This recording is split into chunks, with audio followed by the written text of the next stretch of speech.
Uh, and also a task force was formed so that the infrastructure projects belonging across the board to various sectors, various ministries, and also involving the states had to be identified.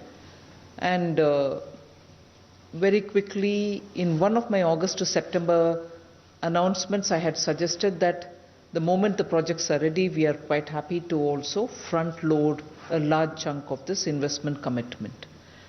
Today, I come before you on 31st December, within 5-6 months, after, not even 6 months yet, after the announcement was made, the task force was formed. Now today they have come up with, for the 100 lakh crore that we had committed, 102 lakh crore worth of projects. The task force in only 4 months held 70 different stakeholders consultation, and the stakeholders consultations were with the ministries, with state governments, with infrastructure companies, with developers, bankers, with NBFCs, and also with PE players and industry association. So 70 different meetings were held during the course of the 4 months. And for the 100 lakh crores, today we have a compilation of 102 lakh crores worth projects. However, even as we are talking here, I'm happy to say that projects are coming in, and in the next couple of weeks, we will probably reach a 3 lakh crores. For the 100 lakh crore, 102 lakh crore worth compilation is what I'm giving you now. But in addition, a few more states are coming up with another 3 lakh crore worth of projects. So in all, I think we'll have about 105 lakh crore in total of projects for the 100 lakh crore commitment that we've made. And these projects spread across 22 ministries and 18 states and union territories. We also intend to launch a NIP, the National Infrastructure Pipeline coordination mechanism, consisting of the center, the states, and also the private sector, so that they can get into detailed planning and also information dissemination, together with monitoring the implementation of this entire NIP framework. This is the first time in this country you have a national infrastructure pipeline, which actually then makes the job of monitoring, linking with the developers and promoters all fairly well structured and easier. In the last 6 years, infrastructure has been a focus, and you would know of this government also in its previous tenure. And in the last 6 years, on infrastructure by center and by the states, a total of 51 lakh crores, that is about 5 to 6% of the GDP, has been spent on infrastructure. I repeat that, both center and state together in the last 6 years have spent 51 lakh crores, resulting in about 5 to 6% of GDP. Now what we are committing here is 100 lakh crore for the next 5 years, and I'm already telling you that the report which will be released just now consists projects worth 102 lakh, which in the next couple of days we should be able to add another 3 lakh crores to it, totaling 105 lakh crores spread over 18 ministries and 21 ministries and 18 states and union territories. Now in this profile, the NIP profile as it stands today consists of center 39% share, states 39% share, which is equal share, and private sector 22%. We expect that the private sector's share to increase to at least 30% by 2025. private sector to increase to 30% by 2025. Just a bit more of detail. Out of the total NIP of 102 lakh crores, which I've told you just as it stands today, 42.7 lakh crore, that is 43% worth of projects are under implementation.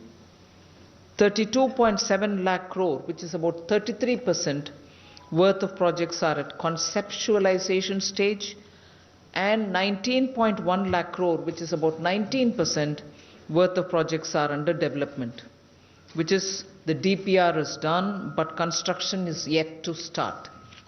So hence approximately about 63% of the projects of the pipeline is completely firmed up.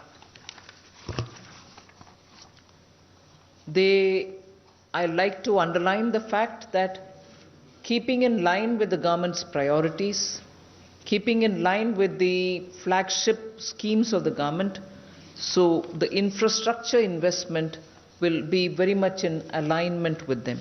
So power, railways, power including renewable sector, urban and urban areas development, irrigation, mobility, education, health, water and digital sectors form the bulk of the pipeline that we are announcing today. I repeat, power, railways, power including renewable sector, urban, irrigation, mobility, education, health, water and digital sectors form the bulk of all the pipeline projects which are being detailed out today.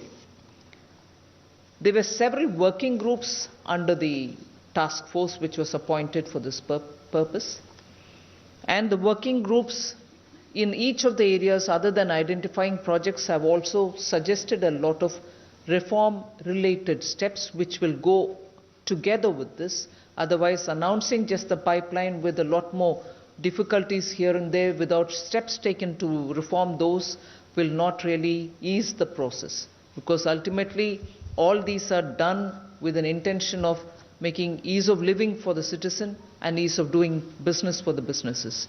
And therefore, some of the suggestions which have come out, given by various working groups, will be taken up with all earnestness, which will look at various aspects of the financial sector, whether it is looking at the bond markets or innovative vehicles like the alternative investment funds, and also instruments like InvITs, which will provide bulk of the debt financing which is necessary for all this purpose.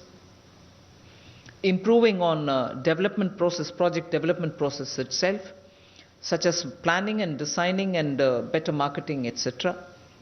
So we are looking at various steps to reform the PPP-based contracts which have to be implemented, dispute resolution related, enforcement of contracts, which is a very critical component.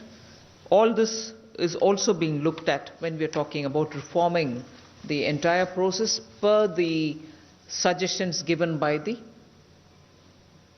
working groups under the task force. A robust monitoring framework will also be established. Detailed reports, which will be released soon, will also include sectors, the reforms and steps which are being suggested in each of their reports, and an online dashboard and a data room is expected to be set up also. Another very important step which will interest the media is that an annual global investors meet is expected to be organized, with the first edition in the second half of this year, meaning the coming year 2020, where the center and states will get to meet all the investors and to talk to them about infrastructure opportunities. Whilst it's important to understand that we've done a detailed work in getting this report out, the monitoring framework, it will be the job of the monitoring framework to keep it robust, to, as we go on, to consider the strengths and also challenges of all the listed projects, and to make sure that if it is unsustainable for any one of the projects to keep going on it, also have the flexibility to drop it and pick up on some newer project. So that flexibility is being given in order that the end of the objective is well attained rather than be left with laggards. So that flexibility is being given to the monitoring group, and therefore if that is a flexibility offered and if decisions are going to be here and there real worked out, how will you get to know? There will be an annual supplementary report issued every year so that you have updated list of projects, most of which will have to be necessarily continuing just in case there is any change in its terms of engagement or conditions. So I'd like to present it. I'm sure we are releasing that document for your consideration. I'm happy to say that the promise which the Prime Minister made during an Independence Day speech of 2019, within the end of this year, we have kept the promise, delivered on it, and the facts are before you for you to analyze it. Thank you. Now we will have the unveiling of first report of the task force.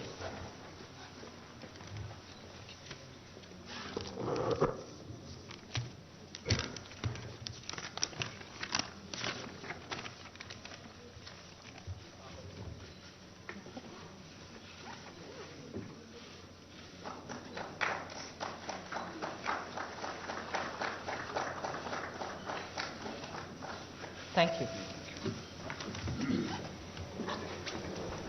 Friends, this report will be on the website of the Ministry of Finance, and we will also provide the link on the PIB website. Now we take few questions. You have the number plates before your seat. Please use the numbers. 22.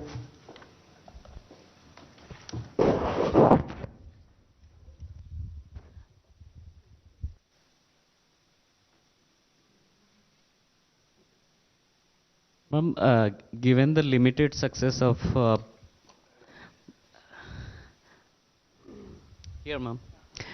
given the limited success of public-private partnership, how optimistic are you about attaining this 22%, share of PPP projects, which is going to, rise to 30%? Whilst we learn from the past experiences, it's also important that the private sector themselves have expressed keenness in participating in this and wanting to be a part of this whole attempt to build national infrastructure. And therefore, I hope that the private sector, which is also equally commercially conscious of their investments and the outcome, have come in clearly understanding that we all are in it together. 58. Ma'am, this is Nirbhay from INS. Ma'am, you gave the breakup of this 102 lakh crore infra projects, 39, 39 and 22. And in the last 6 years, you said 51 lakh crore were spent by center and state. So for this 51 lakh crore, how much investment came from the private sector? If you could just tell us. Do we have it straight away or should we give it some other time? We'll give this exact numbers to you separately. Number 6. Hi, ma'am. So you are also indicating that this will go up to 105 lakh odd crores over the next few weeks from 102. That's one, ma'am. And 33, 33 and 22, how does that really work out, especially in terms of PPP? Could you share with us some of the reform steps, because those projects have really not worked in the past, the PPP model? Any other new model that we are thinking of? FM has already outlined in a statement some of the major reform steps. Rest will go by sector-wise. So I guess this particular document is getting uploaded. That will give you a very good idea about the reform step. But some of them, and the financing side is like having a development financial institution, deepening of corporate bond market, setting up a credit enhancement organization, FDI limit already being increased. So these are the kind of steps which bring the fund flow into these projects. Then reforming the PPP contracts themselves, about which there has been a lot of talk, to which Finance Minister had just alluded to. So rest of it is actually the detail where how the risk sharing mechanism takes place. And so you could see that, but broadly on the overlay of all the projects, this is what would lie there. 21. Ma'am, Meghna Mittal from Newsrise. You said that almost 63% projects are completely firmed up, and the entire number of projects will be front-loaded, you said. So should we expect that the 63% of projects will be front-loaded, and what will be the amount of crore that will...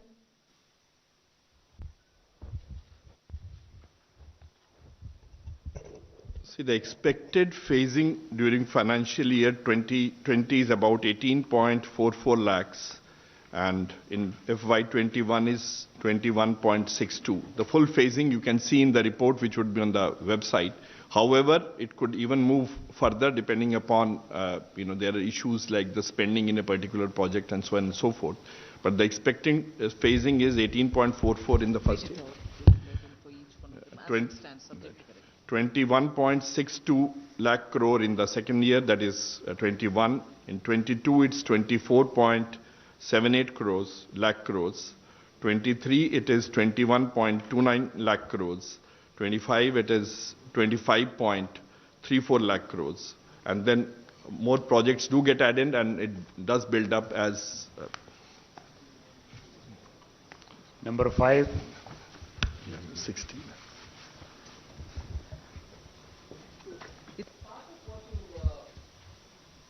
Part of what is getting uploaded is this information. So even if you didn't jot it down, you'll get it as a part of what is getting uploaded there. Ma'am, with respect to enforcement of...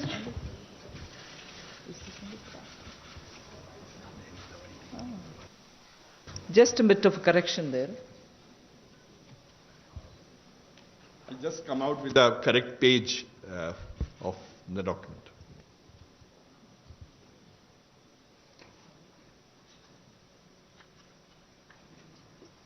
Yeah.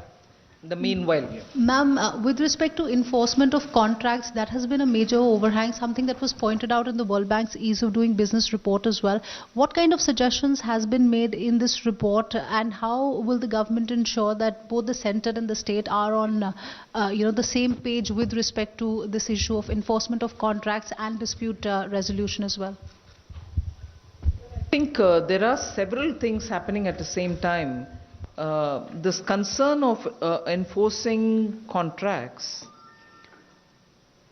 comes from two different angles. One, of course, is every parameter which is used for ranking ease of doing business.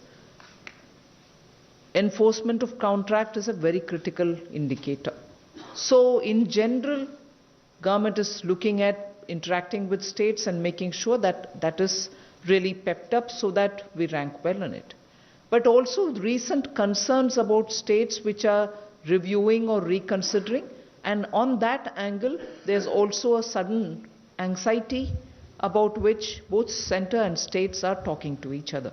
So when you're talking of enforcement of contract, in general for the sake of looking at ease of doing business, and in particular when you're talking about states concern, engagement is happening between centre and states.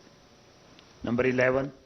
Just a correction. And the figures which are available at page 38 of the report, they read as follows. For financial year FY20, 13.6 lakh crores. For FY21, it is 19.5. For FY22, it is 19 lakh crore. And FY23, it's 13.8. And FY24, it's 12.8. However, this phasing in the sense would also change for certain projects depending upon their pace of implementation. Some could be faster, one or two could be laggard, or one new major project could get added. To that extent,